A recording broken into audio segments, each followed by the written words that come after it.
Also on the front page of tomorrow's Courier Mail, this headline, ADHD kids punished. The story says Queensland children with invisible disabilities such as autism and ADHD are repeatedly suspended or excluded from school for, quote, misinterpreted, unquote, behavioural challenges, advocacy groups say.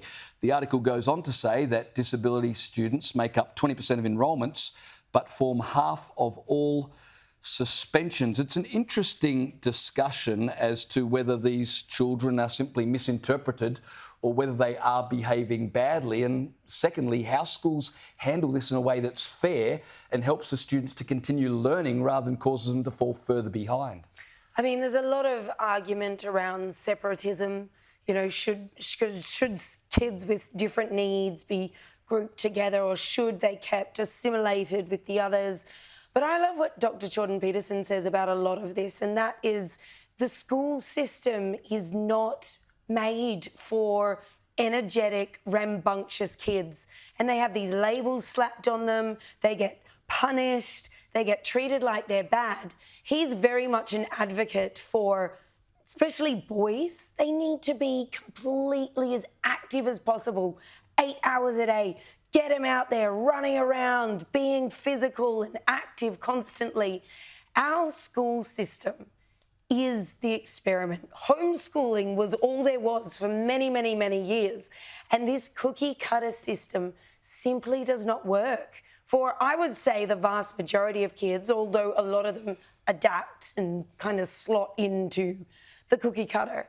But I think the system is almost just as much to blame for this, because you can't get this vast array of different personalities, different proclivities, shove them all in one classroom and expect them to behave the same. Well, it's somewhat unfair on the other kids as well, isn't it? Because if you've got a classroom full of kids that are generally calm, and then you've got a handful of kids that are creating what the teacher would say is disruption, that then becomes something that the teacher has to deal with. That then takes the teacher away from all the other children, and it's sort of, no one ends up winning out of that. The teacher doesn't win, the other students don't win, and those students don't win.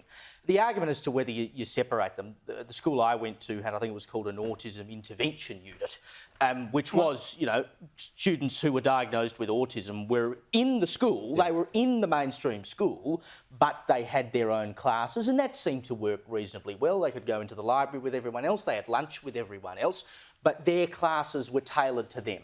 There's a couple of things that are interesting, I think, on this. We did a story a couple of nights ago about teaching graduates saying that they were completely unprepared to enter the classroom. So you mentioned, behavioural control. I think many teachers would say they feel unequipped to do behavioural control. Yep. And you can understand why, because we've got kids who are sitting on their smartphones watching TikTok videos where it's changing constantly. Then we put them in a classroom where they have to sit and look at a teacher standing at the front for 30 minutes, 40 minutes.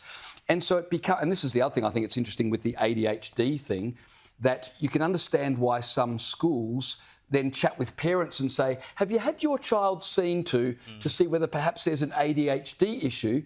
Because then if you can drug children to sort of calm them down, it makes it easier for everybody. There's a lot to unpack in that, but you'd hate to think that kids are being unfairly punished just because, they're a bit excitable or have trouble focusing.